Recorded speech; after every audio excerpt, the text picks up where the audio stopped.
going on, guys? It's your boy LQ, Mr. Real Deal Fantasy HQ, and this is the Fantasy Football Picks and Bet presented by Prize Picks. Make sure you guys sign up today using promo code MMN, and they'll be matching up to $100 on your deposit. And also a new promo code that just was rolling out for the Monday night entry. If Dak Prescott completes one pass, you get $25 when you sign up as a new user, promo code MMN NFL.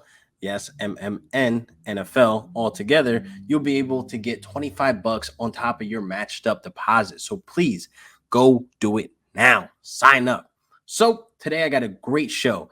Got some recap of the studs. We got some injury reports, and then we got some guys that are making a bounce back. Is it the real deal, or is it just a fluke? But some guys that are bouncing back, putting up fantasy points on the board, we just needed to be a little bit patient for. Or again, it could just be a fluke. So I'll be digging into that, giving you my rating on that as well. And again, make sure you guys download the app Prize Picks. It's not too late. I understand it's week 3, but you can still sign up using promo code MMN. And again, the new Monday night entry promo code MMN NFL. Yes, that's a lot. It's a little bit, tongue twister. But you sign up, you get $25 if Dak Prescott completes one pass. One pass. That's all it is. So let's get right into the show. Oh, man, this is my favorite. Let's start with the dessert, the recap of the studs. Guys that went out there and balled out. Now, I know Cooper Kupp went out there. He balled out as well with Matthew Stafford against the Bucs. So I'm not going to put him on the recap list again. Just know he balled out again. But again, I want to jump into some studs that stood out this week. And Christian Kirk, man, 104 yards, 7 receptions, lighting it up, man. I'm telling you, Christian Kirk is the real deal. Going forward, I have Christian Kirk in my flex position, obviously based on if I have like an injury, because it is injury season, people. I'll get to that later. But Christian Kirk is showing why he should be in the starting lineups, and especially with D-Hop dealing with injury right now as well. He didn't really have that great of a game, only 5 fantasy points. It wasn't the best version of D-Hop because we knew he was playing with injuries. So therefore, I look for him next week to probably rehab, and then we'll get a better lens on how hurt D-Hop is. But again, Christian Kirk did his damn thing today. And even worth honorary mentioning, AJ Green put up 112 yards today. This is something where it's like, hey, maybe AJ Green's coming back. Maybe he's not washed. But again, it was with a hurt D-Hop. So I'm not looking too much into that. So I don't know if it was fluky or if it's the real deal. But hey, I'm always rooting for AJ Green. Now, to my next stud. Man, oh man, Josh Allen is back, people. 5 touchdowns, 358 passing yards. People, listen. Joshua Allen is the real deal. He's always been that guy. QB1, I'm telling you, man. He looked amazing today, and I definitely love that he was able to showcase, he's still running the ball. He's still that guy on the goal line you have to fear, and he's airing it out as well. I mean, Emmanuel Sanders had himself a day as well, too, so, shout out to him. But Josh Allen, 5 touchdowns today. I know you guys loved him on your fantasy rosters. I don't think anybody sat him. Hopefully not. I don't think that would be a smart decision sitting Josh Allen. But for who? But he's a stud of the day, stud of the week, I should say. Joshua Allen, man, I'm here for the QB1 talk. Now, next up, this sounds crazy. Najee Harris had 19 targets today. 14 catches for 100 yards. 102 yards to be exact. But he had 40 yards on the ground. But man, oh man, were they using him a lot like Le'Veon Bell? And his prime, of course, is what I'm talking about. Not now. But Najee Harris was out there balling today, looking like the third or even the second target guy out there as a wide receiver. Deontay Johnson out. And man, 19 targets, I cannot sleep on that at all. So as long as Deontay Johnson's out, I can see Big Ben, with him not exactly airing the ball out. All the passes today were like less than 10 yards. But again, that just helps all my Najee Harris shares. So I'm definitely here for Najee getting all these targets out of the backfield and moving forward for him to possibly be that reliable third option in that offense, even when Deontay Johnson comes back. So again, Najee Harris, shout out to you, man. 19 targets is amazing.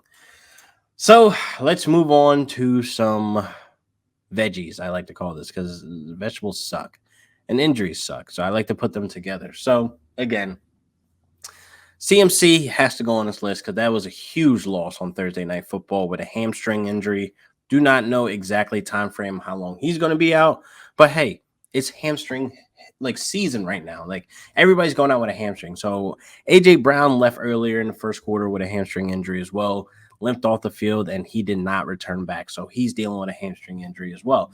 Hey, another injury with the hamstring. Sterling Shepard was coming off hot last week, giving us, a lot of volume and a lot of fantasy points, and boom, hamstring injury as well. So that is very disappointing. These three guys are dealing with injuries, which most likely will linger throughout the season, and they couldn't possibly miss some time, at least 2 to 3 weeks, 3 to 6 weeks. It could be that time frame. It could be a while. Some of these guys can even go on IR. So that's 3 games minimum. So again, hey, it's hamstring season, so everybody be safe out there. But another guy, big play guy, KJ Hamler left the Denver game with a knee injury as well, did not return. Again, at the moment of recording, we do not know time frame how long he's going to be out, but that was very unfortunate to see KJ Hamler go down with an injury. That wide receiver core for Denver is a little thin right now, I got to say. Well, only Sutton and Tim Patrick, even though Tim Patrick was dealing with injury going into this week as well. So that's worth monitoring, of course, throughout this week as well, because some guys, they get banged up during the game and they don't exactly miss time. But as soon as practice comes around, like Wednesday, like Tim Patrick's still dealing with such and such injury, and then they most likely, try to fight through it, and there could be possible setbacks through practice as well. So again, worth monitoring that Denver wide receiver core. It is getting a little thin, but hey, KJ Hamler, Godspeed, rest up, man.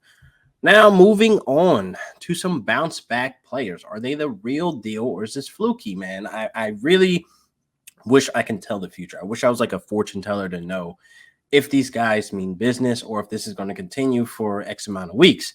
But Saquon Barkley was said to be on a short leash for 3 weeks, and that's exactly what we had to prepare for drafting him going into the season. So if you drafted him with no backup plan, or if you went against, being running back heavy, basically taking a discount on Saquon Barkley, that's your fault that you're suffering right now. But again, Saquon Barkley put up big points today. This is a bounce back, and I definitely think it's the real deal. We were said, again, 3 weeks we had to wait to get Saquon Barkley on the leash. It's week 3. Boom. He puts up 21 fantasy points, 51 yards on the ground, and 1 touchdown. That was amazing that he leaped over to do. And he was heavily involved in the passing game as well. So therefore, moving forward, Saquon Barkley is the real deal. He is not going to be short leash. He's not going to be bobbled up. He's going to be the guy. They're going to full send Barkley from week 4 and on until there's any type of signs of, soreness or any type of injury, setbacks, et cetera, et cetera. So Saquon Barkley is the bounce back player this week. It is a full send from here on out. I do not want any more start and sit questions about Saquon Barkley. You are starting him from now on. Moving on to the next guy that finally showed us some life. It's alive. It's alive. James Robinson's alive. Man, he put up 24 fantasy points, 88 yards on the ground, 6 receptions, and 1 touchdown. Something we did not expect to happen. Honestly, just the way things have been looking for Urban Meyer and James Robinson. We saw Carlos Hyde get his touches as well, but not as many as James Robinson today. 15 rushing attempts for 88 yards, and that 1 touchdown is amazing. But the 6 receptions, the 6 targets, 6 for 6, that is something we need to see moving forward. Again, Urban Meyer, he's giving me Chip Kelly vibes. He's doing a little too much. He's getting a little weirded out. Hopefully he grounds down and uses James Robinson like this moving forward. This usage is what's important to me. If James Robinson's going to be the lead back and he want to focus on running the ball, do it. James Robinson can do the job, man. We saw him do it last season. Just do it. Just stop pumping the brakes on him, Urban Meyer, if you were watching, which, probably not, but just in case, if that one YouTube video goes across as recommending, you click on it and you get to this point, play James Robinson, man. Stop holding him back, because 24 fantasy points today is exactly what we know we can get out of him. So moving on to another guy, CEH. A lot of people were, I'll say, counting him out, talking about trading him. Some people crazy enough to say drop him. I would pump the brakes on that. CEH put up 15.9 fantasy points. He got involved in the passing game, very little, but 2 targets, 2 catches, which is fine, and he put up 100 yards on the ground. Yes, he had 2 fumbles. He probably would have had more than 15 points, but he still was able to have 100 yards on the ground. I'm not going to count him out just yet for the simple fact I'm going to play him based on matchups. Now, this Chargers matchup was a great matchup because the Chargers weren't that great at stopping the ball. The run defense was at the bottom. I'll say bottom at the table, not all the way at the bottom, but they were at the bottom of the table, the bottom half of the table, I should say. So, again, CH had the matchup, and again, it was a division game, and we know it's a different vibe when it comes to division games. Division games are always a little wonky, a little weird because your opponent knows how to attack your weaknesses, and they play you twice a year, every year. So, therefore, not much changes up. So, again, CH had the matchup today. Moving forward, I'm not going to say this was a fluke, but I'm just going to say don't expect this type of production out of CH every single week moving forward. Play CH based on the matchup. If he has a great matchup, then obviously play him. But how I'm feeling about a lot of CH guys, a lot of fantasy managers who have CH, they don't really have anybody that they can bench him and put somebody in. Again, your fault. I'm just saying. I mean, CH wasn't that guy. We already overdrafted him the season before. So it's kind of like, did you learn your lesson? No, you probably didn't. But again, here at the Mayo Media, we got you covered for the latest and greatest fantasy content. So again, make sure you like and subscribe real quick too while you're watching this. Boom. Now CH is out of the way. He's alive. Marquise Callaway. Wow. 14 fantasy points today against a tough Patriots defense. Winston, I can't say much about. We saw a little bit of Taysom Hill as well too at quarterback / tight end / kicker / water boy / car salesman, whatever he wants to be today. So again, Marquise Callaway is alive, man. 14 points. He ended up having only 4 catches, which is kind of the same volume, but I think was the difference maker today was the touchdown. So is it the real deal or is it fluky? I'm going to say fluke. I'm not too sure if I'm ready to buy in the Callaway again because, again, he was on the bench for a lot of people. There's not many people who started him this week, and it's kind of like a waste, that he put up 14 points on the bench. So moving forward, I can't say he's based on matchup. You start him, but I feel like every week you're going to be gambling to put him in your starting lineups, and hopefully you didn't invest anything above the 10th round. If you did, again, your fault. But, again, Mayo Media, we got you covered. Stay tuned. So, again, Marquise Callaway, 14 points. It's okay. It's okay. You did good today, but on a lot of people benches. But moving forward, I cannot see myself throwing him in lineups and be like, hey, I feel comfortable with him this week going against whoever. So it's like, again, you gotta monitor that QB position as well. We've seen a lot of Taysom Hill, a lot more than we should have at the QB position. So I don't know if Winston just had an off day or this is who he is. But again, that Saints offense will be a little wonky this entire season. So again, Marquise Callaway, this was a fluke. I don't think it will happen next week. But if it does, hey, shut me up. I'm just a guy who talks fantasy. Again, I'm not a fortune teller. I wish I was. If there's like one power I can have, like if I can tell the future, that would be like the greatest thing. I'm pretty sure a lot of people agree. So this wraps up another great episode of the Mayo Media Network. I'm telling you, man, fire content only here with your boy LQ. And again, sign up to Prize Picks right now. Link in the bio. Make sure you sign up for the Monday Night Football. The MMN NFL promo code will get you $25 if Dak completes one pass. That's all it takes. Just one pass. One pass from Dak, you get $25.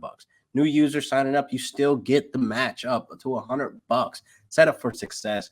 Bring home the gold season is here. Hopefully you guys like the episode, and I'll see you again same time next week for another great episode. And peace.